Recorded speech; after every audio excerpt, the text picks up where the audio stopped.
Welcome to the Brain Trust Driving Change podcast. I'm your host, Jeff Bloomfield. And whether you're a leader, a coach, a salesperson, or even a parent, this podcast focuses on how to leverage the science of decision making to help you become a more impactful communicator and a driving force for change.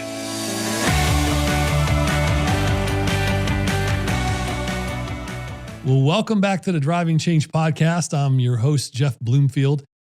Many of us have watched a lot of movies over our lifetime, and we've been motivated by a lot of things like movies and like stories and like people. You know, one of my favorite movies over the last 30 years has probably been the Friday Night Lights, which was turned into a show. And today's guest is going to give us a really unique perspective, not just on the school that a lot of that whole concept was mapped around, but as a coach in this school there in his life, what Dr. Nate Hearne, otherwise known as Coach to a lot of folks out there, what his life's journey has led him to. He epitomizes what it means to be brought up by the bootstraps, and we're going to talk about that a little bit in his story. He's been instrumental in combining education and athletics, really helping young men especially, but really all people of all genders and all ages understand a little bit how they've been molded and what the Creator has in store for their life. His life journey, as I've researched him, is so fascinating to me because his whole purpose from the moment the moment the light bulb clicked when he was young, his whole purpose became about how to lift others up and how to provide a way for others to see their uniqueness, their unique design, how God designed them in a unique way to make a positive impact on the world. And he's been doing that since he was coaching at the Permian High School. They've been national champions back then. He's been assistant principal. He's won all kinds of awards. He's created the Dropout Prevention Program, was recognized by the Texas School Business Magazine as the best prevention program in Texas back in 2010. And he's got I don't even want to tell you his educational background because we're going to unpack it as we go. I'll just tell you that after this episode, if this doesn't light your fire, then your wood's wet.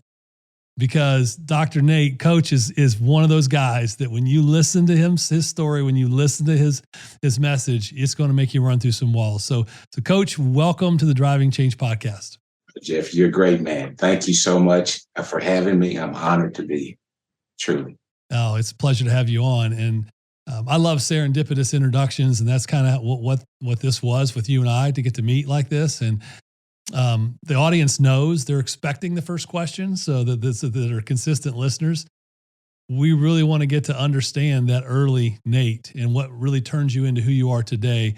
So if you wouldn't mind, take us all the way back to that origin story and talk to us through a little bit about the early days, your background, who had a big influence on those early days and forming who you would ultimately become. Tell us a little bit about that story. Yeah. And I'll cut, I don't want to talk too long about, and then you just kind of give me a key, but I could go on forever about that. I grew up in poverty, Jeff, middle child of 8 siblings, would have been 9. My youngest brother died at birth. And my father, he worked at a humble full service station on Main Street. My mom, she worked as a domestic. She cleaned houses majority of her life. We lived in a 3-room, not bedroom, a 3-room house that sit on cinder blocks. There was no indoor bath facility, no hot water. Whenever my mom rented us to take a bath, she'd heat the water up on the stove and pour it into a number 3-foot tub. I remember many days, my older brother, he's 4 years older, we wore clothes. The majority of our clothes came from the homes that my mom cleaned, and she would mend them. And my older brother, he'd wake me up on Saturdays. And sometimes we would scour the neighborhood alleys, going through the trash cans and find the thickest the best cardboard we could find to put it in the soles of our shoes to keep the heat of the pavement out in the summer, the water out in the rain, the cold out in the winter, because our father didn't have the money to buy shoes on a regular basis. I remember my elementary school days vividly because they're a pivotal moment in my life. I decided in elementary that I was going to drop out of school. I had enough. I remember my mom, she would line us up and she'd give us dry meat and bread, bologna sandwiches, and a brown paper sack and 2 cents for a carton of milk. It was very difficult for me walking around with holes in my clothes, and holes in my shoes, and carrying that bologna sandwich. It reflected in everything I did. Low self-esteem. Every grade in elementary school was D's and F's. I don't ever remember making an A in elementary school. But I do remember at the end of 6th grade running all the way home and telling my mom I'm never going back. I had enough of the embarrassment. But my mom was one of those strong mothers, and she was very adamant about me getting an education. And went to 7th grade, hated it, nothing had changed, holes in my shoes, holes in my clothes. And then I walked into Mr. Haig's 5th period science class. Turned my world around. That was just the start of it. A great teacher, a great motivator, a great character developer, mentor. He just turned my life around. I grew up in poverty. I didn't know anything about science. I'd never seen a microscope, none of that. And he set me on the front row in his class, and I just sweated the whole day. But he was the kind of teacher that, you're in a classroom and you just think, he's teaching to me. And that first day on that front row, I'd never sit on the front row before. I'd always got in the back, because I'd learned in elementary school, when you have holes in your clothes, when you carry a bologna sandwich, it's going to smell. When you have holes in your shoes, you want to sit in the back. You don't want anyone in behind you. You want everything in front, because the people behind you, that's always trouble. But he set me on the front row in his class. And I thought, this is the worst thing that could happen.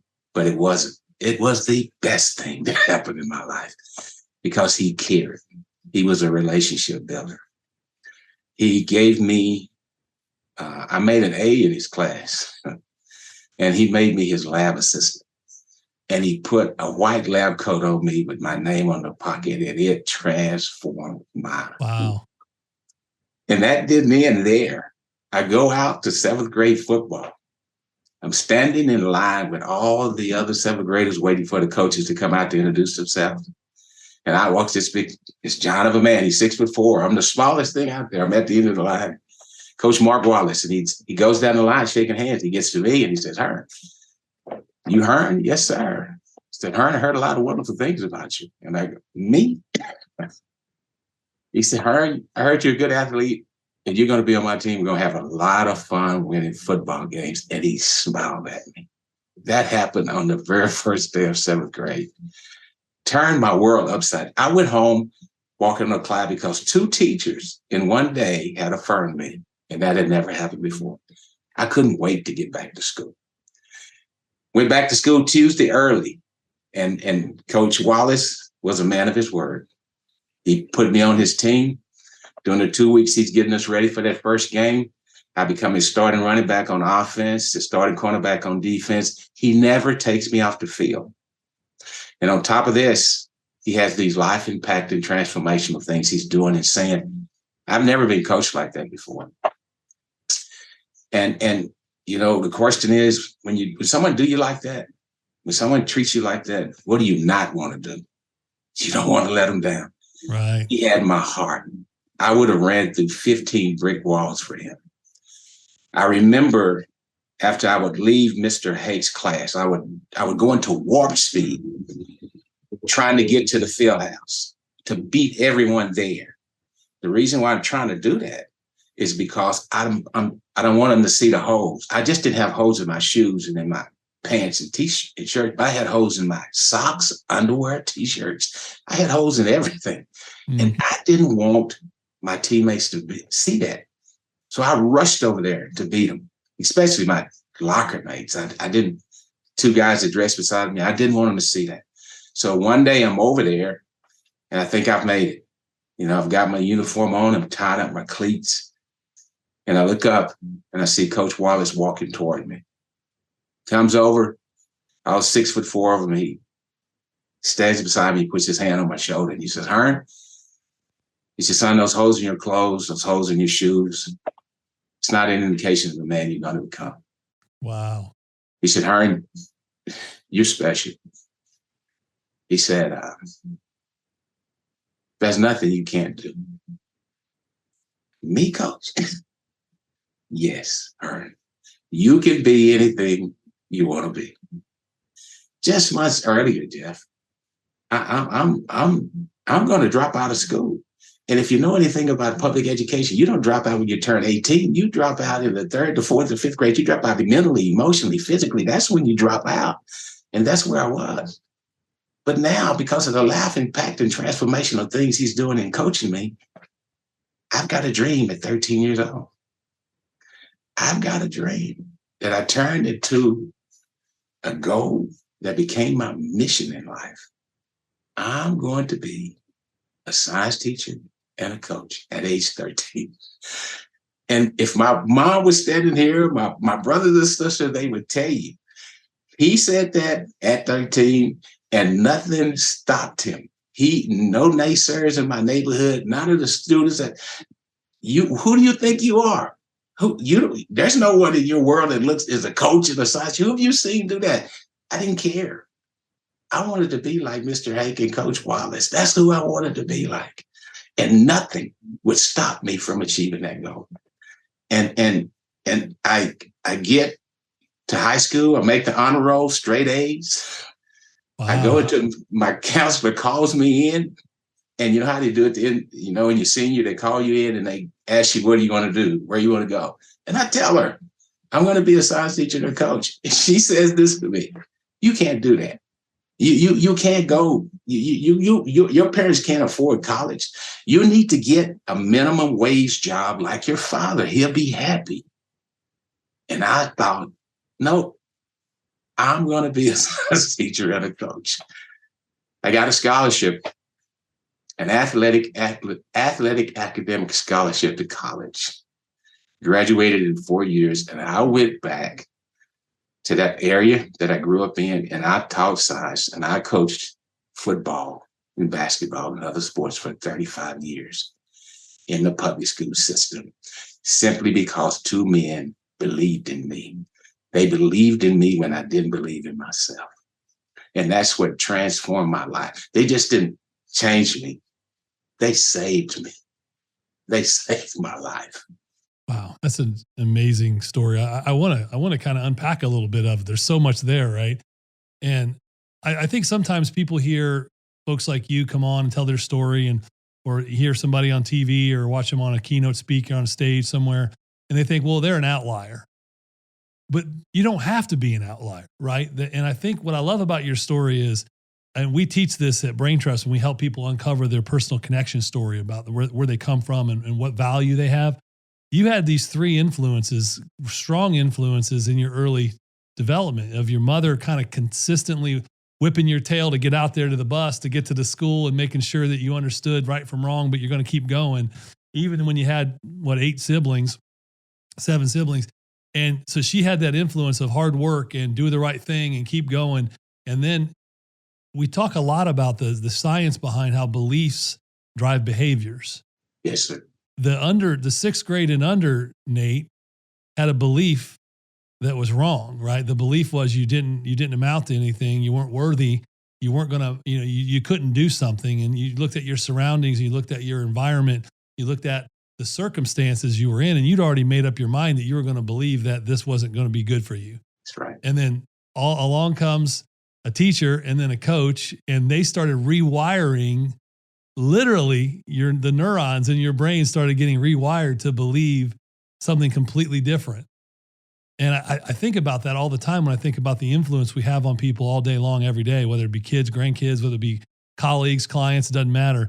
Because then the other part of your story I really love, and I didn't know this part, was then in our life, we're going to have people come in out of left field and tell us that what we're doing won't work, like your counselor did. But you'd already rewired the belief. That's right. Right? You'd already decided this is what's going to happen. There ain't nobody going to come in and try to tell me that this is not going to happen. And you didn't, it's almost like you just didn't even pay a lick of attention to her. You just kind of kept on going with it and figured it out.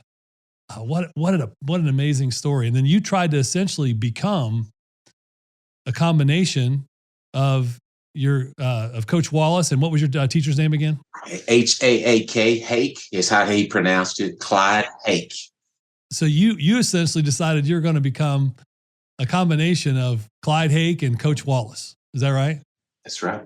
And that's the other part that's powerful to me is kids and children and not even that, adults, we're looking for examples of good in our life. And that good is not what someone else accomplished, but what someone else made us believe we could accomplish.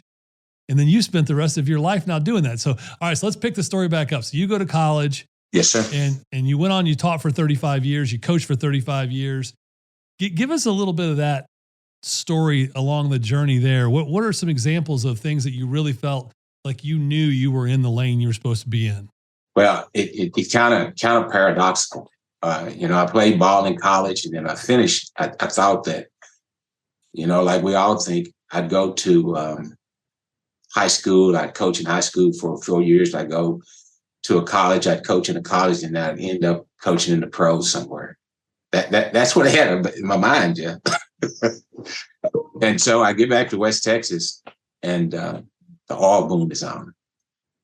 No jobs. I'm working 3 jobs: cleaning pools, mowing lawns, cleaning buildings, and then on top of that, going to graduate school to get my master's.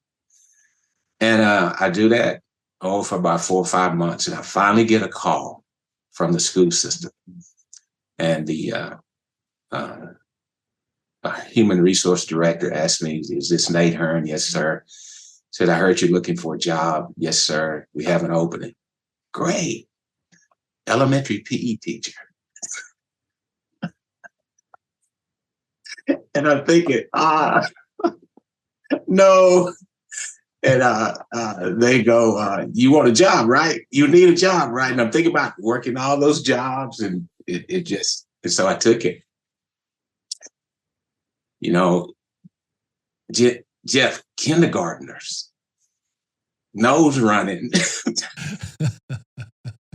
And I'm thinking, what in the world? And then I find out it was the greatest job I ever had. Yeah. I saw the dynamics there that it motivated me to see how those young kids, how they expressed themselves at that age, how they showed love and perseverance and integrity and character. And I always, when one of them, something was happening and I see one of them go over and he'd jump in there and he'd help his friend. And I always wondered, I'd ask them, where did they come from? Who did you see do that? Why did you go in and defend your friend? And these like first and second graders, and they'll say a lot of things, but it always amazed me because now I have the opportunity to see them come back, and they are in that what they had with God, that innate ability that God puts inside of them. They took it in and just thrived in it. And I thought, wow, that's awesome. I see them going to go play pro ball and all kinds of things, become doctors and lawyers. And I saw that in them in that elementary school environment. And it gave me a whole new perspective. As I moved up, I went to junior high, coached football, junior high, then high school, and even coached in college. And I always had that advantage, I felt, of thinking about that kid when he was in first grade or second grade or kindergarten, and how that character came out in him. And it's so easy. It's much easier to coach it, right? When we've seen it, and how they just latch on to coaching. Kind of like I did. I didn't have it in elementary school, but I had it in junior high. And I just wanted to emulate that. I did that for 4 years, and I got a call to coach 7th grade, my first football experience. It was at a lower socioeconomic school on the South Side. And I went to see the high school coach. He told me, look, this is a program you need to run. And if you run this program and you're successful with these kids playing football, then I'll move you up to the high school. And I wanted to be at the high school so bad. I wanted to coach football on a high school level so bad. And he said, if you win down here with these kids in football, I'll move you up the next year. I go back, I tell the principal. He said, he's not going to move you up. He knows you can't win in football at this school.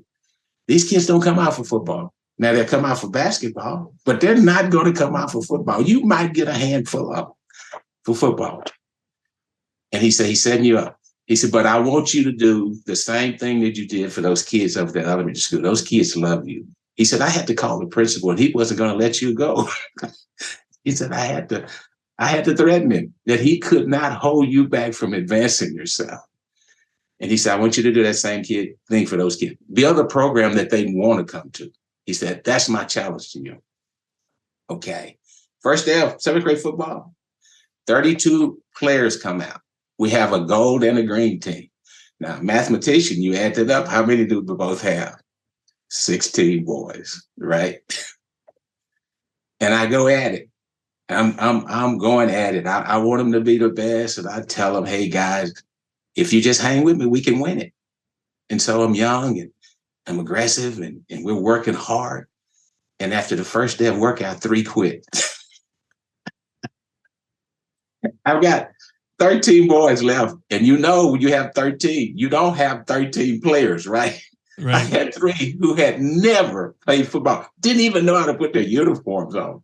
Football's not like baseball. You can't stick somebody in right field and just hope that nobody hits the ball to them, right? You got. Yeah. So we go at it.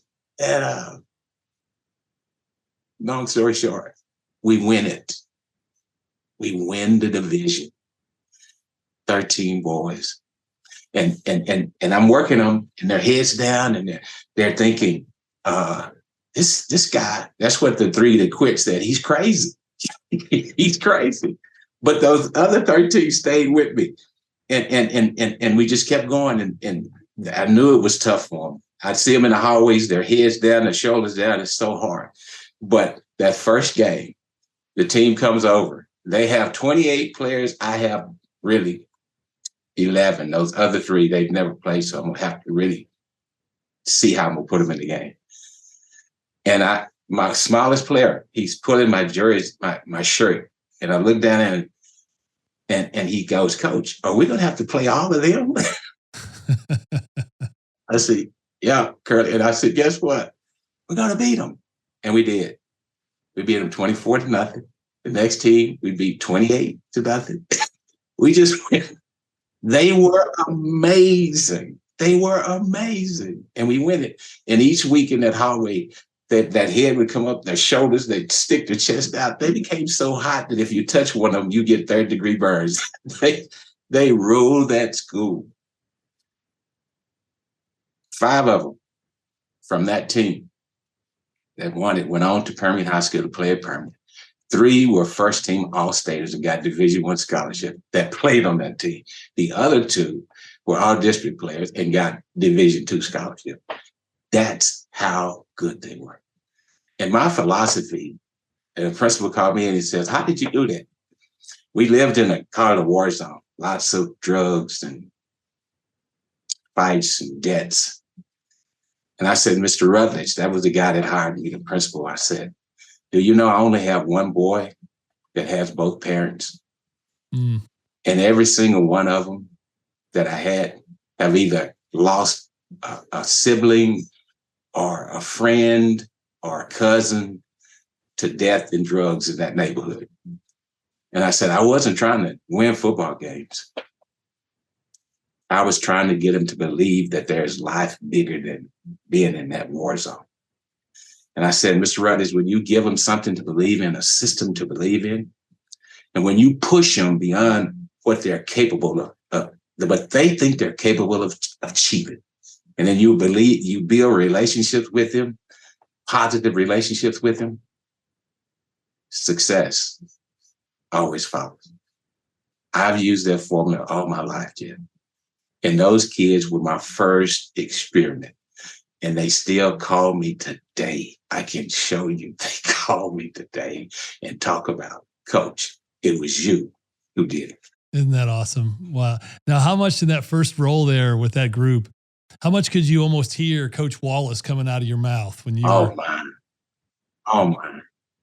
Oh, it was, he was, I mean, it was like, on my shoulder behind me, because that's what I was emulating. That's the picture I had in my mind, Jeff, who I wanted to be like. That day he walked in that locker room and put his hand on my shoulder and said, Hearne, son, this thing you're going through has no bearing. You can be anything you want to be. And I just kept relaying that message to my kids. All the trouble at your house, all those things that are going on at home. No, you can overcome all of that. And they believed it. And they achieved it.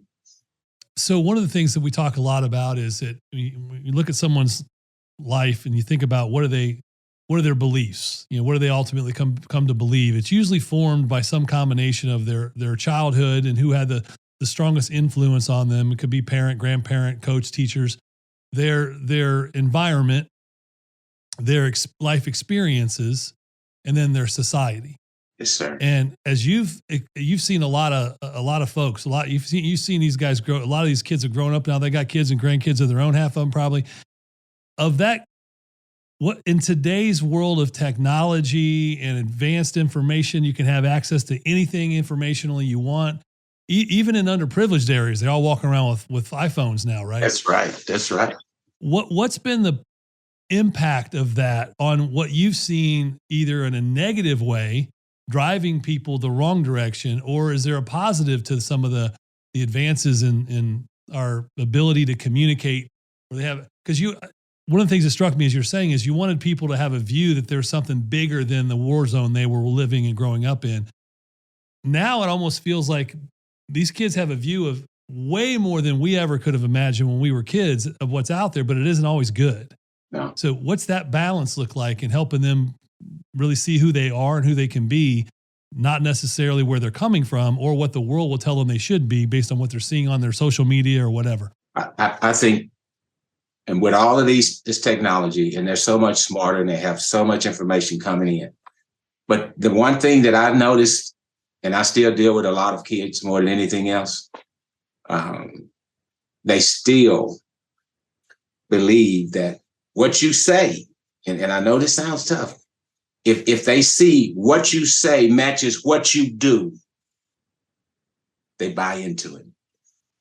Because really, they want to be loved, they want to be treated fairly, they want to do great things. But if what you say doesn't match what you do, Jeff, that's a problem with them because they want that. How do you manage, or how would you even encourage other leaders, heck, parents for that matter?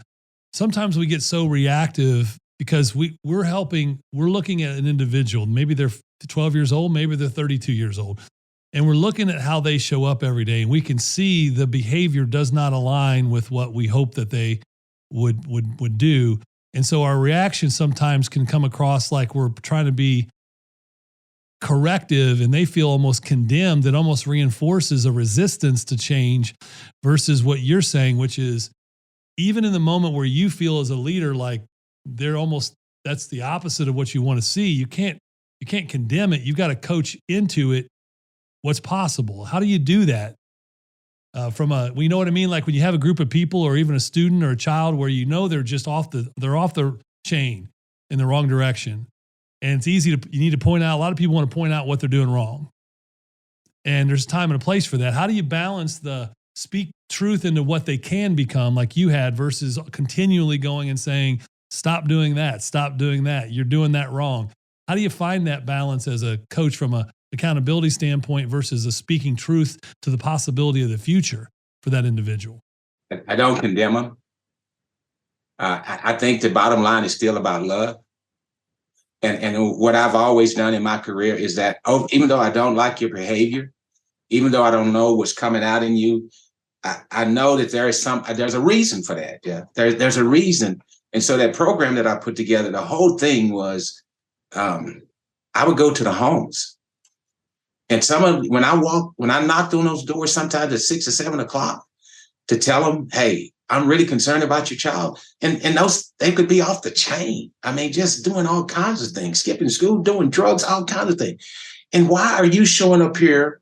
Because they know that their children, every parent is aware of what their children are doing. Some of them might not let you know. They might not want you to know, but they do know what's going on in that house. And when y'all walk in there at 6 or 7 o'clock and knock on the door and say, hey, I'm here to help you with your child. And that child sees that, I'm going to win 80 to 90% of the time with that, as long as I stay consistent with my love for that child and not change my behavior, because that's what they're looking for. They're looking for me to say, oh, yeah, you're a bad kid. You're no good. You don't have any potential. But if I can consistently tell the truth, what I say matches what I do. I consistently look and say, what you're doing here is no good. It's going to cause these problems for you. I'm going to love you anyway. I'm going to help you. Now, can I save them all? No. I can't. I just can't. At some point, they have to make a choice to want to be saved, right? That's right. I love that, though, the idea that how many times do we gravitate as leaders toward the easier folks to coach because they're already demonstrating a lot of the behaviors we'd like to see, because we know it's going to make the organization more successful, or the team, or whatever the case might be. But being that coach that can show up consistently with empathy and love in the situation where they need it the most, that's hard, isn't it? It is. Yes. No, and maybe not everybody's cut out for that, right? But sometimes it takes a unique individual to have that kind of compassion to show up consistently. But there's no other solution is going to get that kid out of that situation, right? Or even an adult, for crying out loud. If no one's intervened in some of these kids' lives until they're adults and now they're in the workforce and they're trying to make ends meet, but they've never unpack the junk in the brain trunk of their whole life's experiences of never having someone like you show up at 6 or 7 o'clock. Now we got to deal with it as adults, right? In our companies, in our families, in our communities. But I still think your message is spot on, and as leaders is show up with empathy, show up with some compassion, but show up consistently and make sure your behaviors always line up with what you say you're going to do.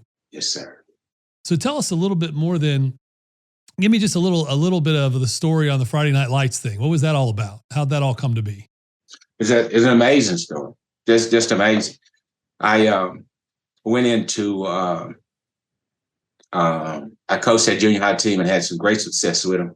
I coached football, basketball, boxing, track, and they just won. I mean, they were that good. I got to a point to where I started feeling like, I couldn't make ends meet.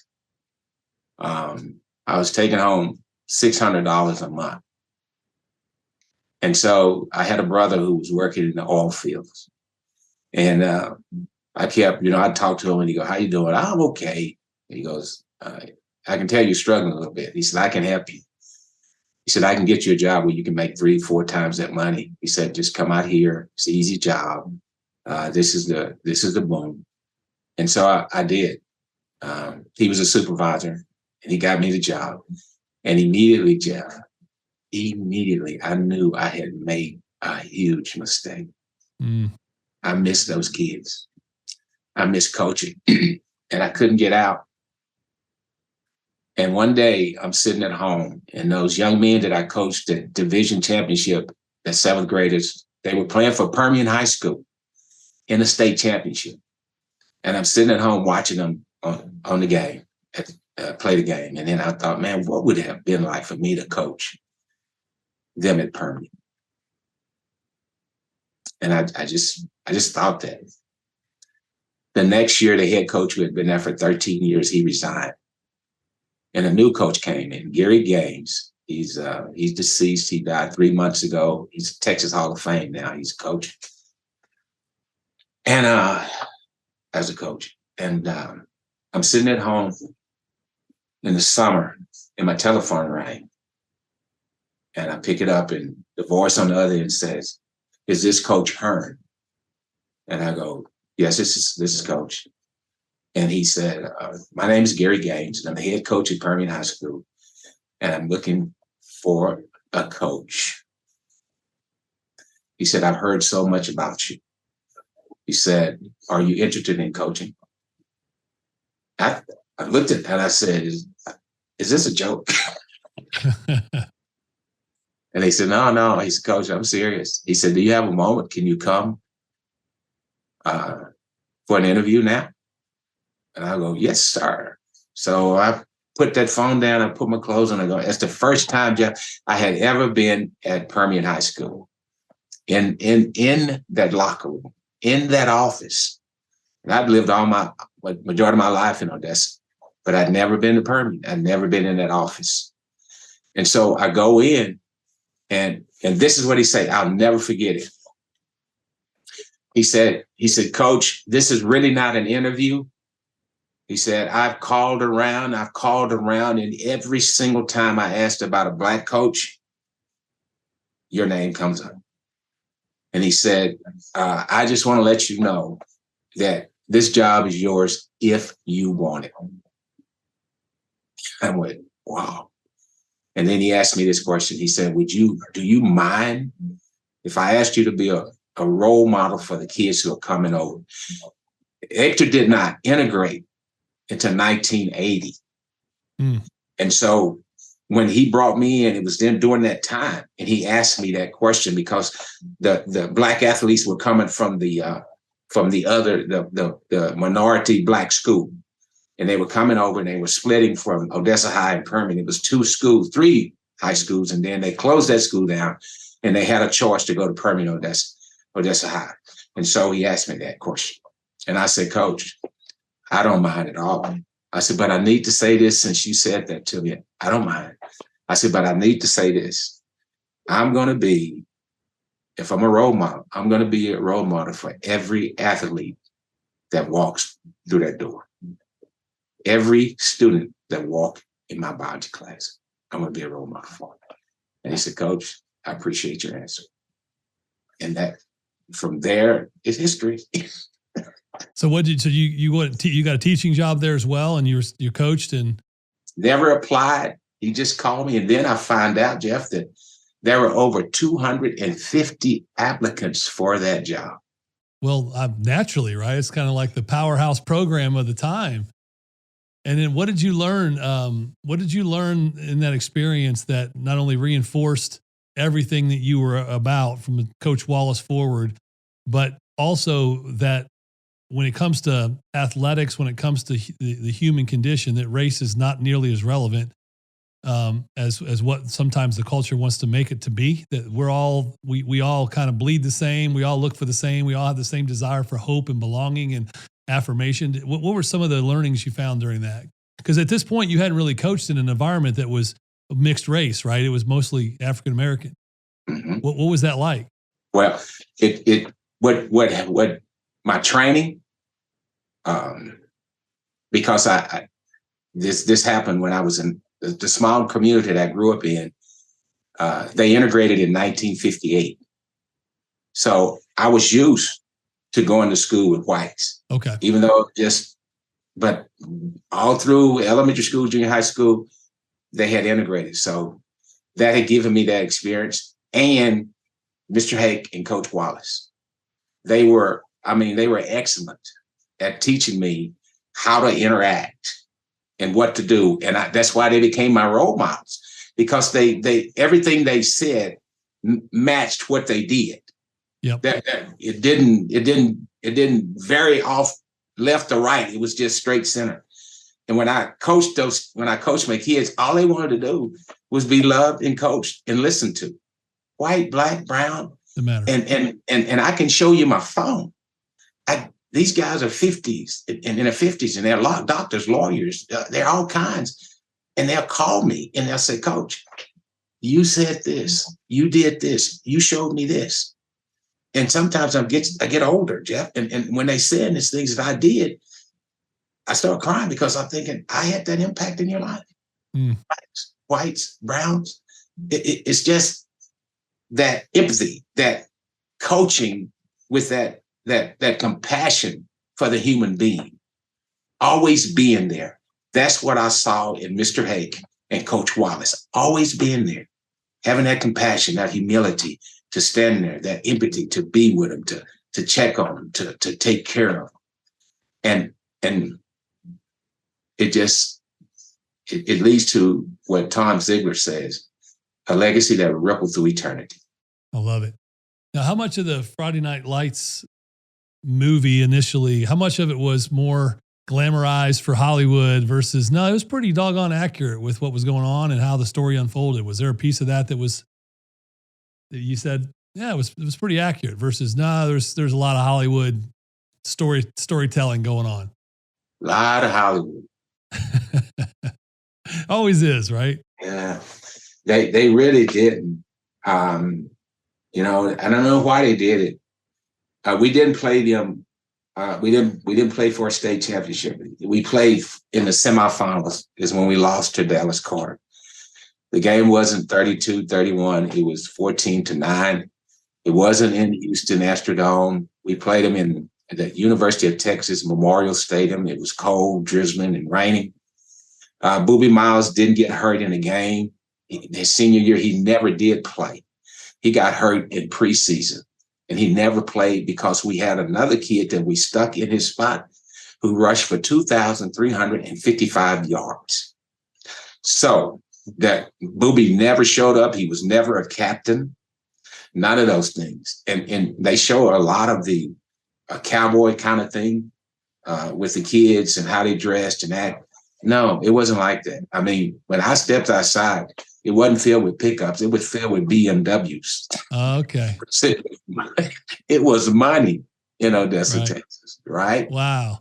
Okay, well, that's a little inside baseball there. All right, well, it just shows you that, again, back to authenticity, right? What that really means.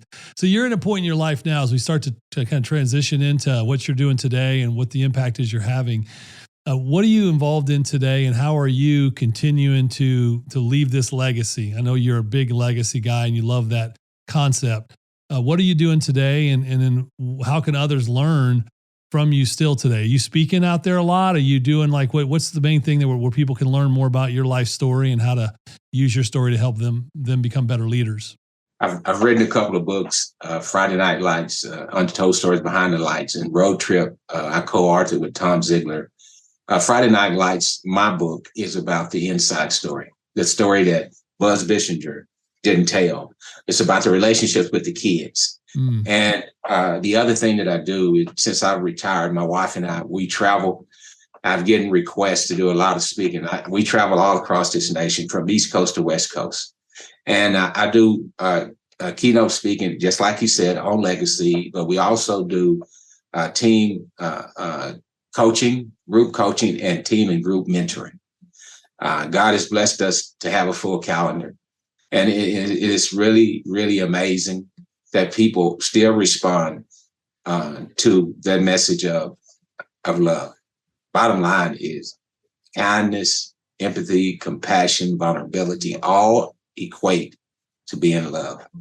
I don't think that's the age-old principles that are never going away, right? And when we can start to adopt that more, that's why I wanted to have you on too, is I just feel such a pull and a call now to get as many people that are going to express that out to the world as possible to combat the negative energy that seems to be in a 24/7 news cycle, because we know that people are listening, and whatever they're listening to is what's going to form that belief, even subconsciously. So we need more of us out there, preaching this gospel of love and compassion and empathy and how to make a legacy that matters to people based on those principles, right? That's why I wanted to have you on. So where can folks learn more about how to book you in for speaking or any of your training? Where should they go? Website is drnatehearne.com. You go on the website and you just click, and it'll take you to the page set up for a 30-minute consultation. And then if you want to hire me to speak, and we also are doing a seminar, a summit this April with several of the players from Friday Night Lights, a former NFL player, and we want to talk about just what you said, love, and how to get that out to this nation, how we get that compassion, that integrity, that empathy out to make a better world. I love it. So the link's in the description and then the page, but for those who may just be listening, it's Dr. Nate, NateHearne, drnatehearne.com. And there's also one other thing I wanted you to be able to share with you, some of the nonprofit work you're doing out there as well. Can you share a little bit about that and who you're doing that with and where we can learn more about supporting that?